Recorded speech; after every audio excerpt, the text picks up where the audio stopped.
These are 5 ways you can level up your training. Number 1 is add some power work. Things like cleans, ball throws, slams, jumps, all this kind of stuff is not only practical, but is a lot more entertaining and a lot more enjoyable than a lot of your generic bodybuilding style training. Number 2 is warm up properly. The science is there to support this. People spend way too long in the gym doing things they don't need to do. All of the tough stuff could probably be confined to about 30 minutes. All your lifting, maybe your hip training, 30 minutes. If you're in the gym for an hour, that gives you another 30 minutes that which you could be doing other things that will have long-term benefits. Things like your mobility, your flexibility, your balance, coordination training. All of these things are great in the warm-up. And then you add some dynamic exercises that would lead in and prepare you for your main program. Number 3 is change your split. I think people get in this routine, and it's probably coming from bodybuilding, where Monday is chest day, Tuesday is leg day, etc., etc. The science is there again to prove that you don't need to do it this way. There are lots of different ways you can achieve the same things. You could, for example, do full body every workout. You could also do an upper body only workout, a lower body only workout, so push, pull, lower.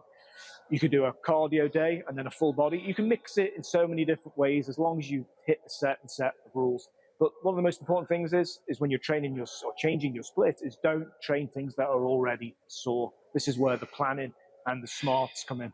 Number 4 is mix things up once in a while. The body likes to be challenged, and the trick is to do something long enough that you get results, but not so long that you stagnate and plateau and sometimes go backwards.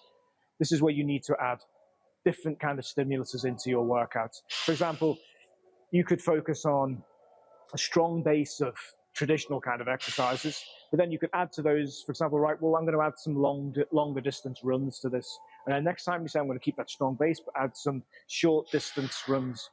You could also say, right, well, I'm going to do some strength training of 5 repetitions, but then I'm also going to add some 20 rep maxes in there as well. Again, challenge and change things up to keep your body stimulated and to be more well-rounded. Number 5, the last one, is get a program. Maybe something like Functional Muscle, my program. Something well-organized. A good training program should not only take into consideration your short-term goals like muscle building, strength, power, coordination, athleticism, but it should also take into consideration the long-term version of you. There's an old saying, you go to the well too often, you will come up dry. This is often the case with a lot of programs.